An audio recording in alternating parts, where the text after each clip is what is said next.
Hello and welcome. You're watching Rajya Sabha TV and this is Rajya Sabha News with your host Rajat Kane. Let's have a look at the top headlines.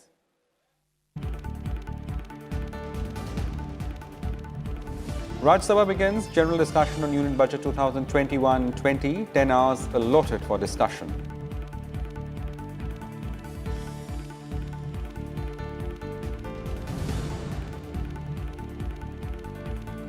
The House passes Major Port Authorities Bill 2020. The bill aims to provide for regulation, operation and planning of major ports across the country.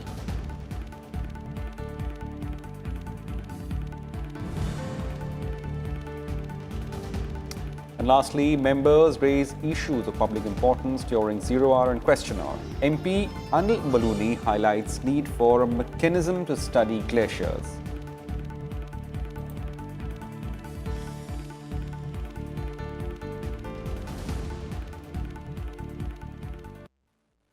Well, the news in details. The Major Port Authorities Bill 2020 was passed by the upper house with 84 votes in favour and 22 against the bill. The bill aims to provide for regulation, operation and planning of 12 major ports in India and to vest the administration, control and management of such ports upon the Board of Major Ports Authorities. Replying to discussion, Shipping Minister Mansukh Mandaviya said the bill will make major ports in the country more autonomous and help the ports develop world-class infrastructure and also enhance transparency in their functioning. हमने ये port authority bill में ये प्रावधान लेके आए हैं, जैसे port स्वायत्त बने, पोर्ट अपने डिसीजन स्वयं को ले सके। एक यहाँ कई माननीय सदस्यों ने बताया कि 10-10 किलोमीटर में पोर्ट बन गए हैं। एक प्राइवेट पोर्ट ने अपना टैरिफ कम कर दिया और मेरे मेजर पोर्ट है उसमें टैरिफ ज़्यादा है और उसको उसकी कंपैरिजन करनी है या तो कम करना है तो उसको मेरे पास मंत्री तक आना पड़ता है। वो मिनिस्टर तक ना आए और स्वयं वहाँ डिसीजन ले ले और टैरिफ कम करके उसके साथ कंपटीशन करे और कंपटीशन करके वो टिक पाए। ये बिल में हमने प्रावधान किया है और आकाश उसमें कोई जगह पे टूट नहीं पड़ा है। फिर से ड्राफ्ट करने के लिए भेजिए। भले ही पहले लोकसभा भंग होने से कमेटी के पास गया हुआ कानून जो गया था उसकी सिफारिशें आपने नहीं मानी हो, आज उसको देख लीजिए, फिर से ड्राफ्ट ठीक कीजिए। Front door, back door, window कहीं से भी प्राइवेट आदमी घुसे इसकी बहुत संभावना है, इसको बंद कीजिए। मैं मानता हूं एक मेजर पोर्ट का डेवलपमेंट होना बहुत जरूरी है और आंध्र प्रदेश जैसा राज्य जो सही माने में आज विभाजन होने के बाद जो कठिन समय से गुजर रहा है उसके ऊपर भी उसका एक बहुत बड़ा पॉजिटिव इम्पैक्ट आएगा। वहां पे लोगों को एम्प्लॉयमेंट मिलेगी और पोर्ट के कारण वहां पे कारोबार भी बढ़ेगा। तो इंफ्रास्ट्रक्चर करने के लिए पोर्ट का एक बहुत बड़ा अहम महत्व होगा। इसके लिए भी निजी क्षेत्र के लोगों ने भी जो उसमें योगदान दिया है उसको भी याद रखना चाहिए। Our Honorable Finance Minister has said in her budget speech, at page 13 of her budget speech, paragraph 64, major ports will be moving from managing their operational service on their own to a model where a private partner will manage it for them. Therefore, sir, the apprehension of the Standing Committee is writ large in the budget speech of the Honorable Finance Minister. Therefore, on behalf of All India Trinamool Congress, I strongly oppose this bill. New birth and monetization mechanism work is taken off in Paradip, 3,500 crores rupees. That was the plan and program that should be completed in December, but that was not completed till December. Further it's going on and going on. Without having any workers' representation in the authority, the workers will not get justice, sir, for implementation of minimum wages and ESI, PF and all the that are already violating by the major port trusts, sir, in the country. This bill was introduced with the ideas of bringing in PPPs, which is again, from our point of view, on the core operational issues, it is going to be very supportive. क्या माननीय मंत्री जी state exchequer से पैसा लगा के develop करके इनको तैयार कर रहे हैं कि कुछ नए ग्राहक मिले उनको बेच दिया जाए?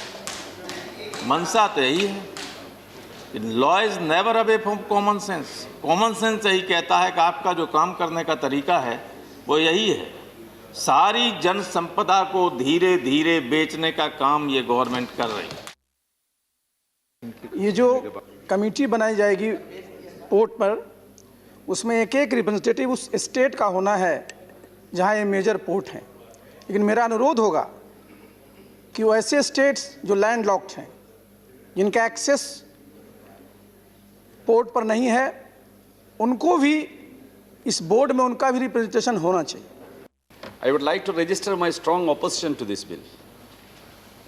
The proposed Major Port Authorities Bill 2020 is nothing but an attempt to convert the ports into corporate entities.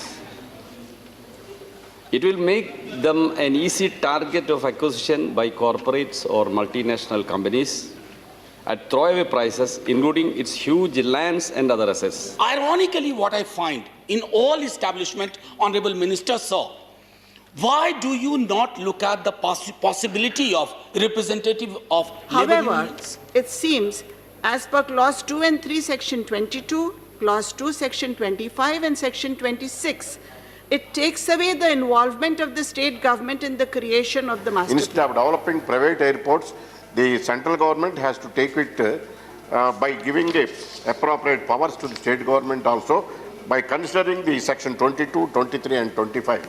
And the educating board also to be given priority to the state government. Privatizing the ports, the employment opportunities of OBCs, SC/STs and even general employees will be grossly affected. This fear has already caused a discontent against the legislation among the employees of the ports. You ask the workers of the BMS, in the heart of hearts, they will feel annoyed by this bill. Sir, the workers, their blood, their sweat, that they are the ports. Office of profit जो है defined है, उसको जो है यहाँ exemption पर डाला जाए और यहाँ के हाउस के मेंबर्स को मौका दिया जाए बोर्ड पे बनने के लिए। में कर्मचारी SC/ST के हैं और उन SC/ST कर्मचारियों के साथ में शोषण होता है, मानसिक रूप से होता है, शारीरिक भी होता है और आर्थिक भी होता है। उनके कहीं सस्पेंशन होता है, कहीं सिया खराब किया जाता है, कहीं ट्रांसफर होता है, बेवजह होता है। लेकिन उनकी आवाज को उठाने के लिए और रखने के लिए ऐसा कोई यहाँ पे प्रावधान नहीं है। I would like to add a word of caution that in the world of cutthroat market competition, it should not be at the revenue cost of the port itself. So I would like the ministry that the adjudicatory board which is proposed in the bill should be adequately empowered to protect the interest of the port authorities. First of all, why the bill is providing to reduce the number from 17 to 19 to 11 to 14. Generally, we have to increase to participate more members to get the opinion, but the number says it has to be reduced. And another my major objection is the federalism.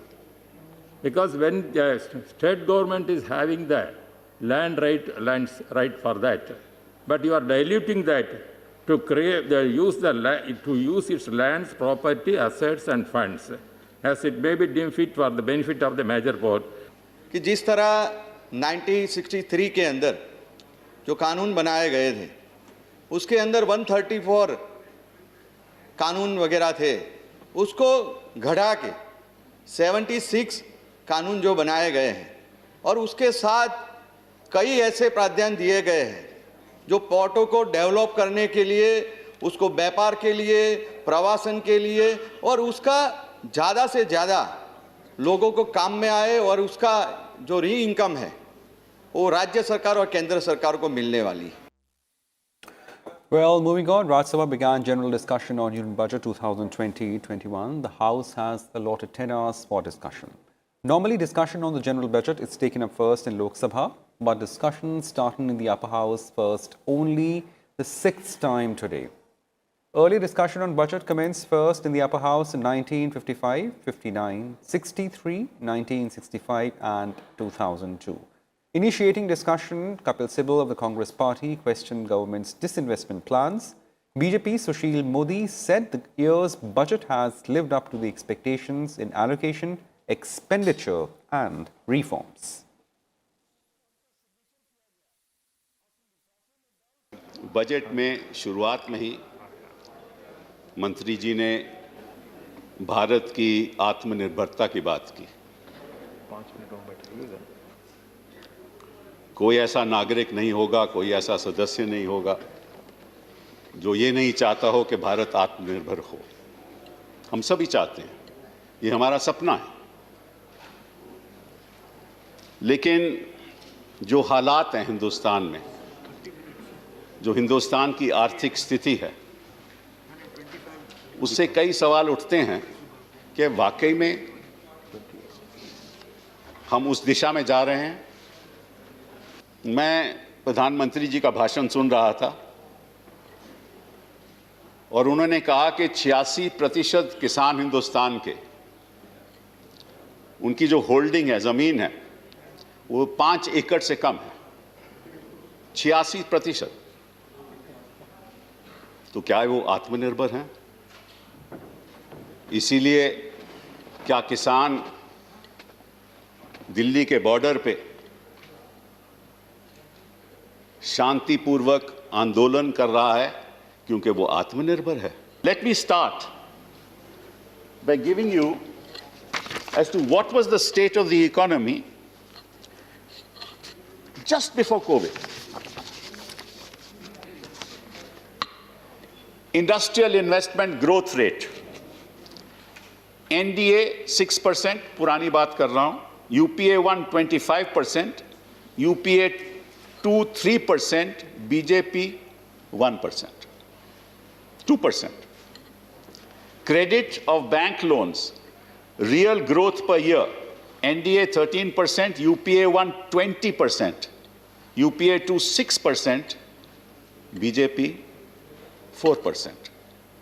Exports, NDA 16%, UPA 1 24%, UPA 2 18%, BJP 3%. Imports, average growth rate, NDA 15%, UPA 1 31%, UPA 2 16%, BJP 4%. Sales of corporate sector, real growth, NDA 11%, UPA 1 17%, UPA 2 7%, BJP 3%. Corporate profits, NDA 0.7%, UPA 1 2.7%, UPA 2 2.1%, BJP 1.4%. तो मैं आपसे सवाल पूछना चाहता हूं, अगर ये आंकड़े हैं कोविड से पहले, तो कोविड के बाद हिंदुस्तान की जनता की क्या हालत होगी? क्या वो कभी आत्मनिर्भर बन सकता है? This only shows that for the last 5 years you have mismanaged this economy. Government of India will be spending 100 lakh crore in the next financial year for the development of the infrastructure, and that will be the world-class infrastructure will be developing through this national infrastructure pipeline. और इसको funding कैसे करेंगे? How this 100 lakh crore will come through creating institutional mechanism, monetizing the asset. और इसलिए मैं सौती महोदय, जो infrastructure के लिए लॉन्ग टर्म लेंडिंग के लिए और भारत सरकार ने FDI DFI बनाने का ऐलान किया है, development financial institution, the normal commercial banks they are not capable to provide long term lending to the infrastructure projects. So we require institutions like DFI, or say Government of India has provided 20,000 crore to this DFI, और ये lending, और इसका lending portfolio जो है ये 5 lakh crore होगा अगले 3 साल के अंदर. Sir, the petroleum prices have soared. It has touched 103 rupees in Bombay for 1 liter of petrol.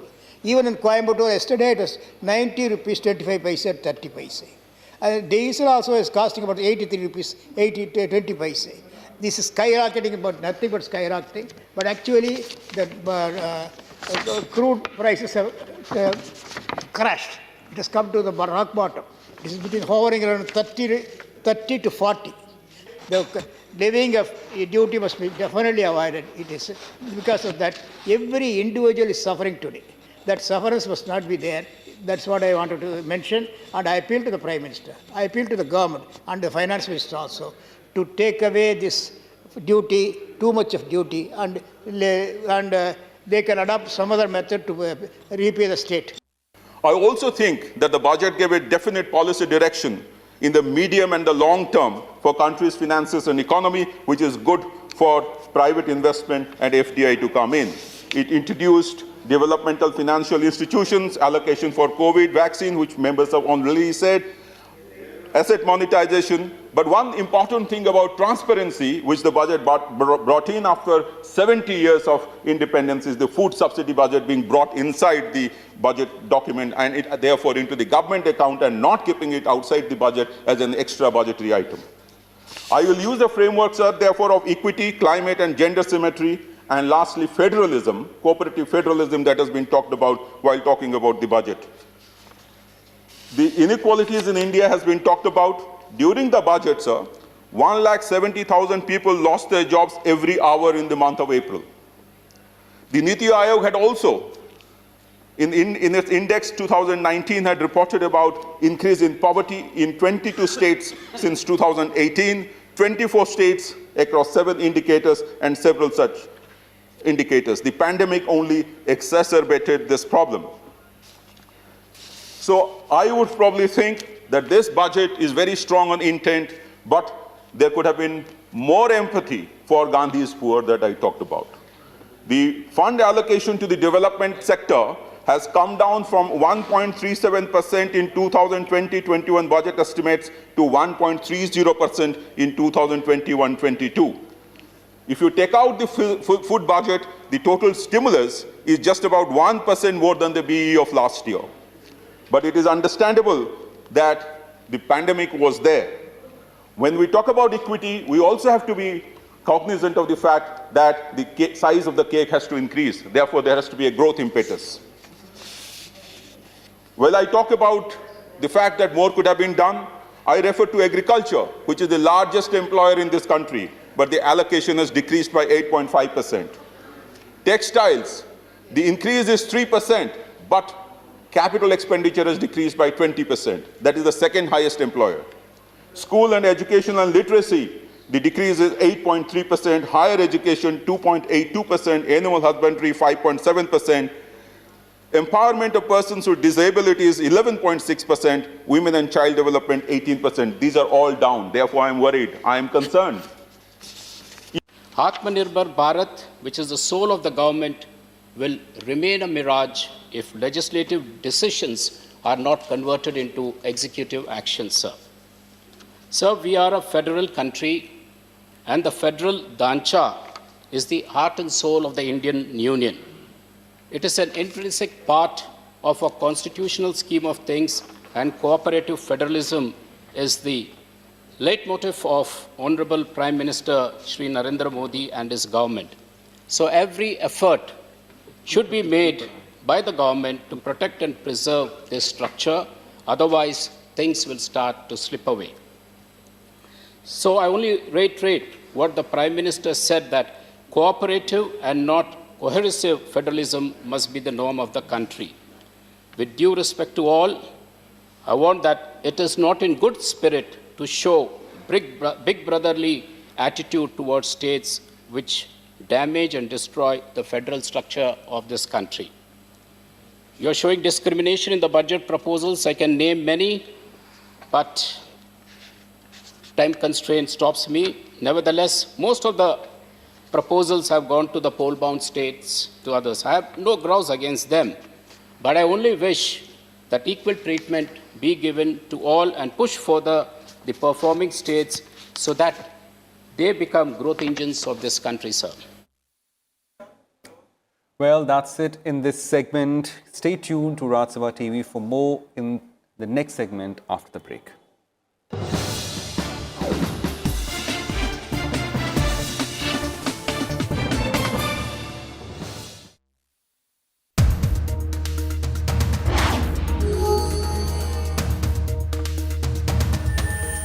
क्या आप जानते हैं कि किस कानून के तहत 12 साल तक की बच्ची से बलात्कार के दोषी को मृत्यु दंड का प्रावधान है? आपके विकल्प हैं: ए, बाल और किशोर श्रम निषेध और विनियमन अधिनियम 1986, बी, बाल अधिकार संरक्षण आयोग अधिनियम सन 2005, सी, द गोवा चिल्ड्रन एक्ट सन 2003 और डी, पॉक्सो अधिनियम सन 2012।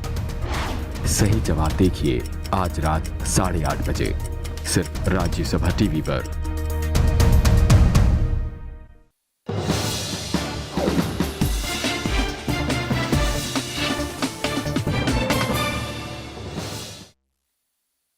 Welcome back. You're watching Rajya Sabha News. Now, members raised issues of public importance during question hour. Member Mahesh Podar and Tambidurai raised questions on the ceiling price of domestic air travel, while member Banda Prakash raised the issue of rising petrol price. Member Rakesh Sinha and Sujit Kumar, I beg your pardon, raised the issue of fencing along the West Bengal and Bangladesh border. Covid के कारण floor और selling price तय किए जाने की प्रशंसा सर्वत्र हो रही है। पहले भी ऐसी मांग इस सदन में काफ़ी बार उठी है, लेकिन डीरेगुलेशन सेक्टर के कारण नकारा गया है। क्या सरकार कोई तरीका निकालेगी कि कोविड के बाद भी एक फ्लोर और सेलिंग प्राइस की सीमा तय की जाएगी? Different prices airlines are fixing. For example, if you take when I Chennai to Delhi, once I traveled 35,953. Second time I'm traveling 54,1825. Same way now, yesterday I traveled 18,000 and same executive class. Where is there must be some kind of fixed rate. The government does not determine the prices which an air carrier solves. This is a deregulated sector. It is the market which will determine it. This is a function between the agents and the airlines. The government in an extraordinary situation can prescribe a ban, because just now we are under COVID, but once it opens up, we can encourage them not to either sell tickets at a rock bottom price or charge exorbitant prices. We have mechanisms for that, but we don't tell the airlines when they have an ability to sell their tickets under a dynamic pricing system as to how to charge them. It is the fact that from 2019 to January 2021, prices are increased for 3 times. For what are the reasons for that? This petroleum price tax collection is a proven and substantial collection for the state governments, so union government. For that, this debate, who will take responsibility, whenever needed, Government of India never sign out, we have taken responsibility, but primarily, this is a product we have to give to all the citizens, we have to go by the market mechanism. I request the Honorable Minister to share the status of fencing work on Indo-Bangladesh border and also to share the timeline for completion of this fencing work. Bangladesh border पर अंतर्राष्ट्रीय सीमा की कुल लंबाई 2216 है। जो बाढ़ से cover की गई अंतर्राष्ट्रीय सीमा है वह 1638 है, लगभग 76% है। शेष जो बचा है 578 किलोमीटर, इसमें 10 किलोमीटर कार्य प्रगति पे है। 319 किलोमीटर का बाड़ लगाना संभव नहीं हो पा रहा है। व्यापक संयुक्त सीमा प्रबंधन प्रणाली के माध्यम से इसमें रेडार है, सेंसिटिव कैमरे हैं और कई प्रकार की व्यवस्था लाकर हम वहाँ सीमा की सुरक्षा भी करते हैं, घुसपैठियों को रोकते हैं। Well, several important issues of public importance were made in Upper House during 0 hour on Wednesday. Member A. Muhammad Jan demanded that Hajj pilgrims from Tamil Nadu be allowed to board from Chennai instead of Cochin Airport. Member K. One Lavina raised the issue of closure of Indo-Myanmar border trade at Zokhavtar village in Mizoram, and member Anil Baluni highlighted the need for mechanism to study glaciers to manage and also prevent disasters such as the recent glacier outburst in Uttarakhand. Hajis has to come to Chennai. They have to stay there for 4 to 5 days to get the relevant documents from the Tamil Nadu State Hajj Committee, and they will deposit their goods and all luggage and they will get all the documents and they have to stay for 4 or 5 days in Chennai, and then from there they have to go to Kochi. It is very, very practically difficult. Gujarat का जो भी समुद्र तट है वो पाकिस्तान से लगा हुआ है और गुजरात के मछुआरों को उनकी फिशिंग बोट्स के साथ पाकिस्तान मरीन बार बार उठा के ले जाती है।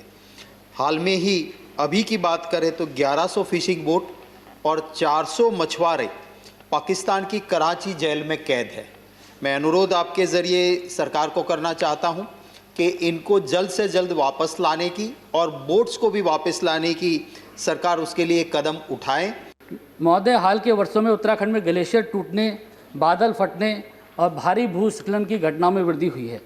उत्तराखंड भूकंप संभावित क्षेत्र भी है। महोदय, मैं आपके माध्यम से भारत सरकार और विशेषकर पृथ्वी विज्ञान विभाग से अनुरोध करना चाहूँगा कि आपदा की इन परिस्थितियों पर विस्तृत अध्ययन किया जाए ताकि हिमालय और ग्लेशियरों के और नदियों के स्वभाव पर अध्ययन किया जा सके। The Upper House on Wednesday condoled demise of former member Mahendra Bahadur Singh. He represented the state of Madhya Pradesh in Upper House from 1972 to 1978. Chairman remembered his contribution.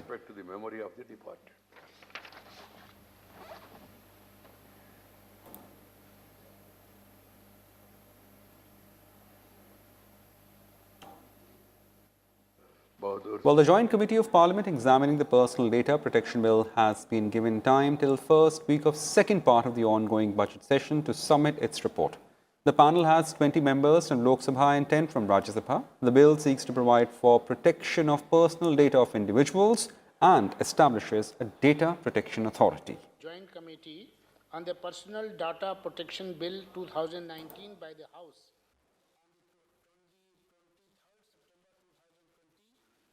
Well, that's it in this edition of Rajya Sabha News. Stay tuned to Rajya Sabha TV for more. Thank you and goodbye.